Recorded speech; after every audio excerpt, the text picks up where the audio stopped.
Moving people and goods around this province is an economic issue, a social concern, and a top consideration for many voters. What do people think of what they've heard so far about building and maintaining sustainable transportation infrastructure? Well, let's find out. From Al Spacek, he is the president of the Federation of Northern Ontario Municipalities, that's FNOM for short, and he's also the mayor of Kapuskasing. Kelly Elliott is here, the Ward 1 councillor for the municipality of Thames Centre. Stephen Laskowski, president of the Ontario Trucking Association, and Jeff Casello, professor of transportation at the University of Waterloo. And it's good of all of you to be here today, particularly since some of you have come from a very far distance, Mr. Mayor, Your Worship, and a pretty far distance, everybody included. So thanks so much. Let's go through some of the highlights. We'll take one party at a time. We're going to go through the transportation highlights of what's on offer from all four major parties in the province of Ontario. So let's do the first one here. The Liberals. They say they will invest about $25 billion over the next 10 years in highways, bridges, and roads to address emerging needs in the transportation system. They want to invest $490 million in capital funding over the next 10 years for the Ontario Northland Transportation Commission to repair and refurbish railway tracks, bridges, and trains. And they've got $11 billion going to set the groundwork for a high-speed rail line between Toronto and Windsor, which has been much discussed for decades, but the Liberals say put them back in and it'll happen. Jeff, what do we think about the size and scope of these suggested investments? Yeah, I think that the Liberal platform, or the scope of what you've talked about, it's on the right track. I was happy to hear the Liberals and frankly all the other parties talking about sustainability, about public transport, about all those things. High-speed rail is incredibly important. I think this project may be a little bit too modest. I think we should be thinking much more broadly about high-speed rail in Canada and in Ontario more specifically. But I think the Liberals have shown commitment to public transportation, and I'm happy to see it continue. Kelly, I'm not sure everybody knows where Thames Centre is, so let's start with that. So we are a rural municipality of just 13,000 people. We border the city of London, so we're just northeast of London. Okay, that I think we know. Your thoughts? So obviously investing in infrastructure is a great advantage for us, and I'm hoping that the Liberals will take some of that $25 billion and invest in rural infrastructure. We know that the infrastructure gap in rural municipalities is a lot larger than urban municipalities, and we do need that funding for our roads and our bridges. As for the high-speed rail, I have to go against Jeff here. The proposed route right now bisects my municipality, and we have a lot of concerns with the route and with what's happening, and we're hoping that the Liberal government, before moving that push ahead, will work with us. Mayor Spacek, your view? Very large numbers, much needed investments in infrastructure. Our focus would be on how much of that is going to come to Northern Ontario. So we're very, very largely spread out. We do represent almost 90% of the landmass of the province.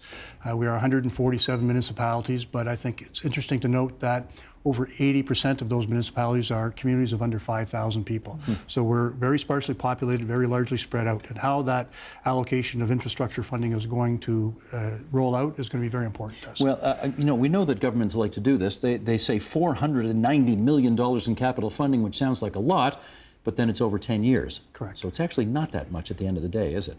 Well, this government has invested a lot in Northern Ontario highways, which is the lens I'm going to speak through here this evening. But certainly there's much work to do, and we'll be looking for them to bring us up to the same par what we feel the rest of the province is at to start. Stephen, your people don't make their money on high-speed trains, they make them on the highways, right? So but what do you think? They make it through mobility. And I think that's the key to all the platforms, is the understanding and the recognition that mobility is key to the province's success. You know, if people are moving properly, if people have mobility, that means trucks are going to be able to move properly as well, what I'll say efficiently. And that's taking goods to market, both to the United States and intra and inter. So from a trucking perspective, we're not always just focused on roads. It's about mobility and the ability of goods to transit into and through the province. Is part of the thinking on that, if we can get people out of their cars, the highways will be less clogged, and therefore there'll be more space for your folks to do their thing? You know, I think there's a recognition by our industry that there are only so many future highways to be built. Go around the GTA, find a spot where a new highway could go. So we need to get smarter and invest in how we can better utilize the infrastructure we have. So therefore, if there are better options for passenger vehicles out there for transiting through the GTA or throughout Ontario, then that's a good thing for the trucking industry. There's lots of people in this country, Jeff, I suspect you're one of them, you just kind of said you were, who think that we're just not doing nearly enough when it comes to high-speed rail. And just to set up this next question I'm going to put to you, let's run a clip here. This is from Tim Grant, who's running in University of Rosedale for the Green Party. He was at our town hall at U of T last night. And, well, here's what he had to say about all of this. The clip, please. I would cancel the loony plans that all three parties have supported for high-speed rail from Toronto to London, because in that corridor, yes, there's considerable GO Transit, potential from Guelph and from Kitchener. But to talk about a high-speed train, which is so phenomenally expensive a project, in an area that has relatively low intercity transit already, to go for you don't go from 0 to 100 without end up cannibalizing all of your other options. And what Oxford County and others have been pleading with provincial politicians for is, let's build up inter-town and intercity transit connections. Let's create the bus services that are going to get people to the trains. Let's work with Via Rail, etc. Well, Kelly, you have an ally there, clearly, but Jeff, I'm not sure you do. Yeah, I have to respectfully disagree. I mean, I think we are so far behind the rest of the world in North America in terms of being able to move intercity by rail systems.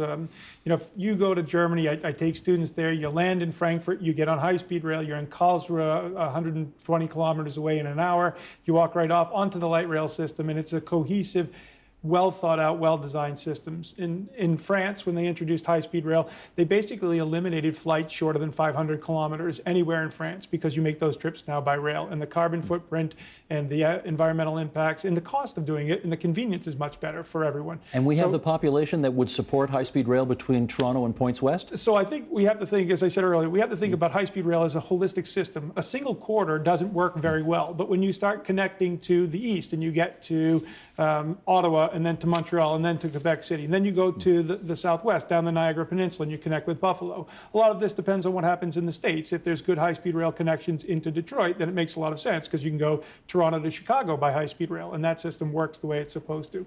This is a first step, and I think we have to think of it in that way. Okay, but not through Thames Centre. That's all you're saying, right? There's no doubt that we need better transit from London to Toronto and from Windsor to Toronto. We definitely need better transit. What I argue with the proposed high-speed rail is that it's not a regional transportation plan. It does nothing for us in between London and Kitchener-Waterloo and between Windsor and London without any stops. There's no transit system to get people in Thorndale, Ontario, or Stratford or Woodstock or St. Mary's onto that high-speed rail. And so that's where I find this plan is lacking, and it lacks in the regional plan. Okay, because I want to make sure we have time for all four platforms here, let's move on now and do the Progressive Conservative Party. And here's what they've got on offer as it relates to promises on transportation. They say they will develop a new transportation infrastructure to open access to the Ring of Fire mining project in Northern Ontario's James Bay lowlands. They say they will cut the aviation fuel taxes on interprovincial flights to and from Northern Ontario, and deliver two-way, all-day GO service expansions to Bowmanville. That's about $450 million. St. Catharines, Niagara, and Kitchener. And they would fund a feasibility study to restore the Northlander train in Northern Ontario. Mayor Spacek, I should start with you on this one, because a number of these commitments here that they say they will make deal with Northern Ontario. So let me get your reaction to that part of it. Well, certainly we're very pleased in any investments in rail transportation in Northern Ontario, whether it's freight or passenger.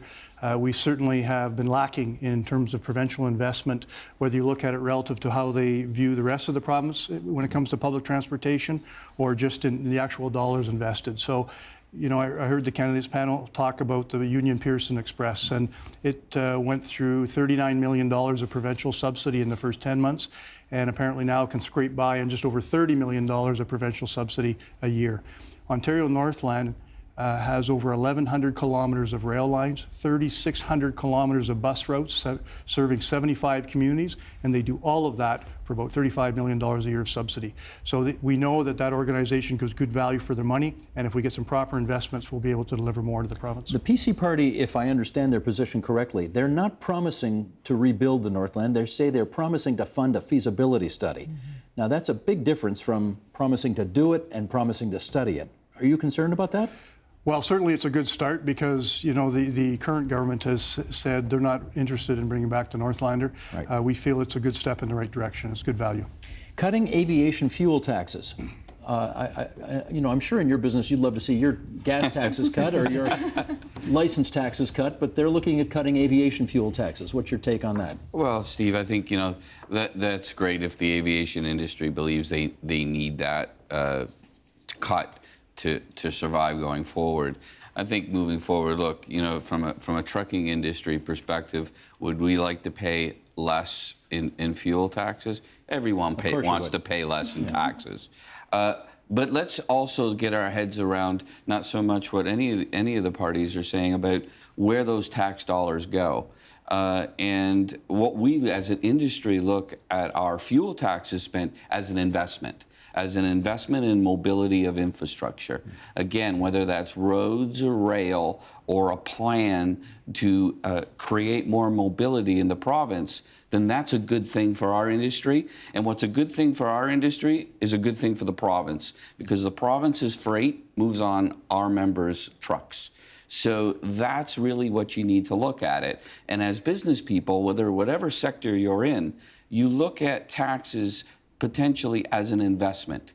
And so whoever forms the next government, if they are willing to invest more in infrastructure to create more mobility, then I think that's a discussion our membership would gladly, willingly have with whoever forms the next government. In which case I asked the follow-up to Jeff Casella, which is, do you believe that the Conservatives can make good on these spending commitments when they want to cut corporate taxes, cut personal income taxes, find 4 cents on the dollar, as they say, in savings in the Treasury? It's really hard for me to imagine how that happens. In the province, we've been talking about high-speed rail. We've been talking about two-way all-day GO service. We're talking about RER. We're talking about relief lines. Any number of really important projects, the Northland, or any number of really important projects. And the obstacle has been, how do we fund it? How do we transparently fund this? And with all of the cutting the Conservatives are proposing, it's really difficult for me to see how they move forward without any new revenue tools. And I think that's where, frankly, many of the candidates fell down last night, is really where was the opportunity for us to hear from them about how we're going to pay for so much of the things that we need and the economy of Ontario depends upon. As you look at the plans for the Northlander, to bringing that train back, which people in Northern Ontario obviously would love to see return, do you think it's viable? So whenever we have transportation projects, they run the range from being purely economically driven. So, you know, we want, if you go to Hong Kong, the city doesn't work without public transport, and they actually recover more than their operating costs. There are other transit projects that recover very small amounts of their operating costs, but we do it for a very important reason. It opens up economies, it opens up social opportunities, cultural opportunities, it makes connections where otherwise there wouldn't be. And I think we would agree that the Northlander fits more into that category. And if those in the north and in the province think that this is an important way to connect the north to the GTHA and to all of Ontario, Southern Ontario, then you know, I trust in that judgment, and I think that would be the purpose of it. It's never going to be a moneymaker. I think we have to start with that premise that we're doing it for really important social, cultural, economic reasons, and that we as a society are eager to subsidize that and make sure that it works. But the mayor may be right as well in saying that the UP Express is never going to be a moneymaker either, and yet there it is. It's true, that's right. Yeah. And I think we have to realize that no transportation facility earns money outside of operating costs in ultra-dense cities, right? Hong Kong and those kinds of places. So these are all subsidized. It's the question, to what level do we want to subsidize? And this would be heavily subsidized, and I think correctly so. Kelly, your take on the PC platform?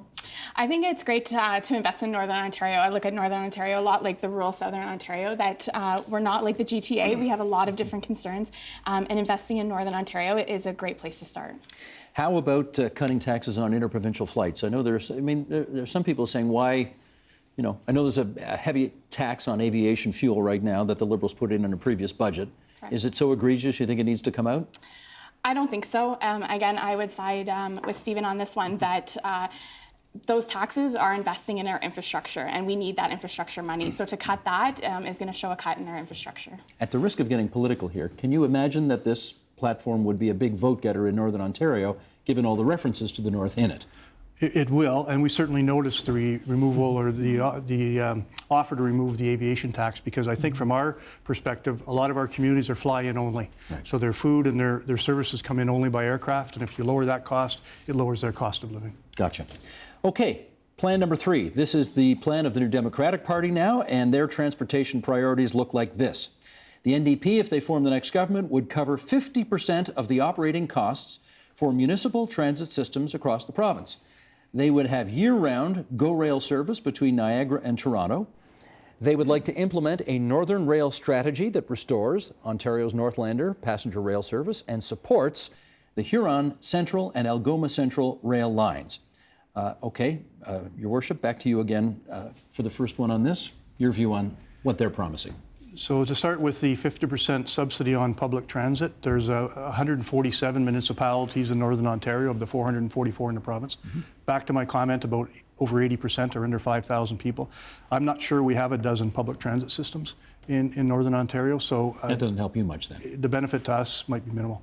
Right. How about the rest of it, though? Do you take them at their word that they would bring back the Northlander? I would take them at their word that they would bring back the Northlander. They probably see the value in it as much as we do. I know they see the value in it as much as we do.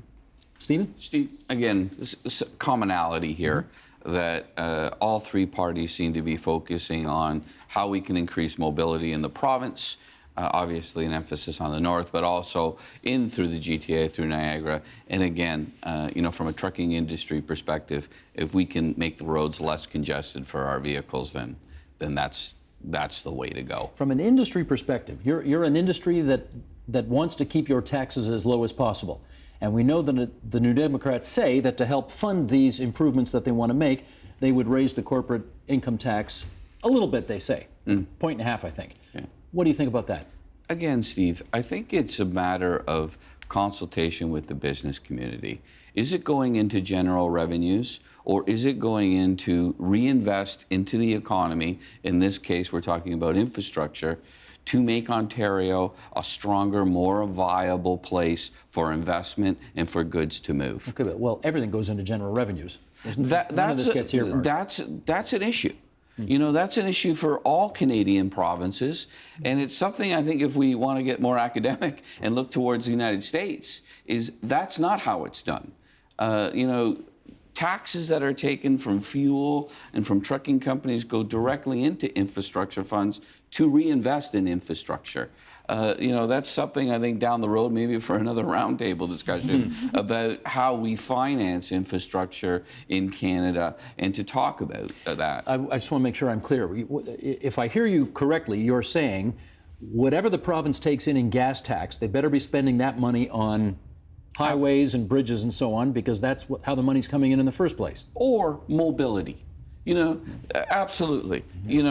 Should this go back into reinvesting to make sure our roads and bridges are maintained? Absolutely.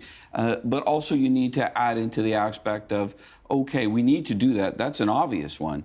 But how can we continue to increase mobility? Well, that's going to require investment, and that requires money on an ongoing basis. Okay. Jeff, let me get your take on the NDP offer to subsidize to the tune of 50% the municipal transit systems of the province. So I'm a huge transit advocate, and my colleagues in the transit industry will hate my answer, but I actually think that it's unnecessary for the provincial government, and I'll tell you why. In the City of Toronto, or for TTC, there is no subsidy. It's operating revenue and what the city can afford. And I think getting some provincial and some property tax influx into the TTC would be really important, because Toronto, for better or for worse, drives the Ontario economy. I mean, 40% of the Ontario GDP is coming from the City of Toronto. And Toronto doesn't work if the TTC doesn't work. So having the province fund that. If I go to my home municipality in the region of Waterloo, we cover 40% of our operating costs. And we're always very careful about introducing new service to say, is it going to at least recover that same rate? And I think if the province were to give us 50% of our operating costs, it would actually skew our thinking. And it would maybe perverse our thinking a little bit, because it would, we wouldn't be held accountable in the same way. So if you're only spending 50-cent dollars, you might do some things you otherwise wouldn't. That's exactly right. And we would have to come up with some pretty rigorous metrics to say, are we really returning value for not only our community now, but for the province by investing this sort of thing? So I think, guaranteed funding for transit is incredibly important. I'm not sure that 50% for every municipality is a good idea. Kelly, how about you? When you look at transit in rural municipalities in southwestern Ontario, we don't have any. Our transit is our roads and our bridges. As I mentioned before, we have a huge infrastructure gap. Rural municipalities face $468 on average per capita of a gap, and that's double what our urban municipalities do. So when I look at that, at funding municipal transit in urban areas such as the TTC and in Waterloo and even London and BRT, I look at, for rural municipalities, what's the investment in our roads and bridges? Again, we have that gap, and we use our roads and our bridges. If you look at the agricultural sector, the billions of dollars we invest in Ontario's GDP, that's what we use to get our farmers around. And so investing in that is really important to me. Okay. On this program, there are 4 major parties in the province of Ontario. We include the Greens. And here's what the Greens have on offer. They would set a target date for phasing out internal combustion engines in Ontario so that Ontario can meet a carbon neutral target by the year 2050. They'd support fleet electrification with funding for the public and private sector to purchase electric vehicles. They would add more charging stations along the 400 series highways as quickly as possible, and they would put road tolls on the 400 series highways into Toronto, again, to raise billions of dollars that would be put into other infrastructure projects, etc. Stephen, I see the smoke coming out of your ears already. Go ahead. Well, I'll start with electric, and I think it's important for people to understand that the trucking industry remains the only freight mode in Canada that's regulated both from a criteria air pollutant perspective and from a carbon footprint perspective. So we've invested billions of dollars in greening our industry and continue to do so. Anybody driving battery-powered trucks yet? Well, here's the issue, Steve, is it's not a want, it's we can't at this point. You're looking at maybe a 300-mile radius. Perhaps that can work in local environments. For short haul, but the long haul is no way. But even in our winter conditions, there's some issues around that. And from a long haul perspective, it's just not on target. The other issue is governments have always had an issue and a problem picking winners in technology. Is truck electrification the real answer going forward in the future? I don't have that answer, but I don't think anyone else does either. One of the things that we'll be working with as an industry moving forward with the next government is, what is the future propulsion truck technology? What is that? And let's build out towards it. With regards to road tolls, again, what is the intent of the toll? Raise money for infrastructure. Then that's an interesting conversation I think we all need to have. We are all asking the question where general revenues are and how can we sustain our education system, our healthcare, all the other issues and services we have. Tough decisions for whoever becomes the future premier of this province. So then we get to the issue of where are the revenues going to come from? So again, this is a conversation the trucking industry is willing to have with the next premier of the province. But the question will be, where are these revenues going? Okay, let's get Jeff Casello in on this. My hunch is your view on tolling the 400 series highways into Toronto is somewhat different from his. Yeah, I mean, I think it really is time to toll the 400 series highways. This is an enormous source of revenue, and I'll tell you why it's so important. When we buy gas, we put gas in our car and we pay taxes on that. Now, it's not enough to cover the actual operations and maintenance and construction of our roadways. There's lots of evidence that suggests we're not paying yet enough for that. If you look at Canada's gas tax relative to the rest of the developed world, we're way behind where everybody is from a revenue point of view. But the really important thing about road tolls is it does two things. One is it increases our revenue, but it gives an economic signal that the space that you're buying on that roadway is actually valuable. And so if you get on at 3:30 in the morning when there's nobody else on the road, then you pay a lower price because that roadway space is less in demand at that point. If you get on at 5 p.m. and you go by yourself, you should pay a really high price for that roadway capacity because you're consuming a really valuable product. That's how we price everything else. But when you pay only through gas tax, you lose those economic signals. And I would suggest that probably if those prices go up, the people who are ultimately going going to feel that are the consumers, right? Because you're going to run that price through, and we have to make a decision as a society. Do we want to buy New Zealand apples or do we want to buy local apples? Because those come with different price tags, and they should come with different price tags, and the road toll would embed those prices in our decision making as consumers. I think what I hear him asking is, are you a capitalist or aren't you? Well, I think, Steve, the question becomes just to understanding who controls when trucks move. So a trucking company doesn't move when it wants to move. It moves when its customer wants the freight. So pricing day and night is great in theory, and we don't discount that theory. Mm-hmm. But we now need the change in behavior of those customers that purchase, and that's a whole different So the issue. question is, if you put tolls on the 400 series highways, would the people that you deliver for change their habits and say, you know what, I think I'd rather have you deliver this at 3 in the morning when it's cheaper? I would say that it would be an interesting market conversation. And I don't think, to be honest with you, depending upon the level of the toll, that you would change any behavior. And the other point I would like to make, though, is that if you added up all the fuel taxes and registration fees paid by the trucking industry, it would meet the capital budget of bridges and highways on an annual basis. So we pay our fair share. That's simply not true. You guys can argue about this after we get off the air. Kelly Elliott, your view of the Green Platform. Well, I think what sets the Green Party apart is the fact that they are looking at revenue generating with the road tolls. Again, we need investments in infrastructure, and we need that money to come from somewhere. We only have one taxpayer, and so adding that revenue generating to their platform, it sets them apart from the other three parties. Is that to suggest that you wouldn't mind tolling people who drive into Toronto because it could create revenue that might fix your bridges in Thames Centre? Exactly, I won't argue that. Okay, gotcha. Your worship, your view. Well, certainly geography is much different in Northern Ontario. Your listeners may know that it's the distance from Toronto to Halifax, driving-wise, is about an hour less than from Toronto to Kenora, Ontario. So we have a lot of geography up there to cover, and it requires some good maintenance. So as long as we get proper funding for our roads, we deal with a lot of truck traffic, whether it's the long-haul truck or the forestry or the mining sector. And certainly it's our only mode of transportation many times. We have no public transit. In many cases, we don't have intercommunity transit.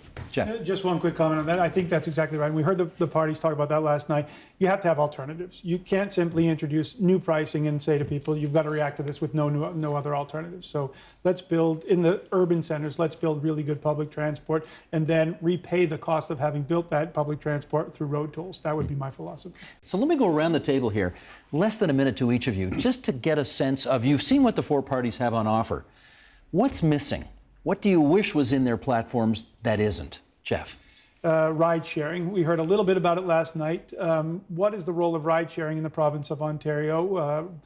What do we want from Uber and Lyft, and how are we going to regulate them? Because if you have Uber and Lyft riding on top of the TTC, it's absolutely ludicrous. It's congestion causing, it's not supporting any of our sustainability goals, and it should be priced in a way that would encourage complementary ride sharing services with our existing public transport. Stephen. I think we're going to have to look at, from a transportation and just in general, maybe this will get covered later, is about the demand for labor in this province and where that labor is going to come from. And we're going to have to look at how we attract people to this province to jobs like truck driving, which is having a major potential crisis. We're moving to crisis level of a driver shortage, and so we're going to need to develop a plan to deal with these types of issues. Are driverless trucks, as in driverless cars, which we're already seeing experimenting, is that the future? No. It is not. It is so far away, and perhaps one of the worst things that we've done is actually promote the concept of driverless truck as a reality. The technology itself is wonderful. The investment, it's going to improve safety on the road, but it is not going to replace drivers. Al Spacek. Two asks. Build that road to the Ring of Fire. And secondly, at the very least, formalize a strategy to 4-lane across Ontario. We're the last jurisdiction in the province that doesn't have 4 lanes across it, and at least have a strategy to start implementing that transportation network. Gotcha. Kelly, last word to you. Invest in rural infrastructure, invest in closing the gap in rural infrastructure, as well as working with rural municipalities with projects such as the high-speed rail to mitigate the impacts and what's going to happen with that. Terrific. I want to thank you all for coming into TVO tonight, sharing your views on this, and we wish you good luck getting home to the various parts of the province that you come from. Long way, long way, long way. Not so far. Not so long. Not so far. Thanks so much, everybody. Thank you. Cheers. The Agenda with Steve Paikin is brought to you by the Chartered Professional Accountants of Ontario, helping businesses stay on the right side of change with strategic thinking, insightful decisions, and business leadership. Are you on the right side of change? Ask an Ontario CPA.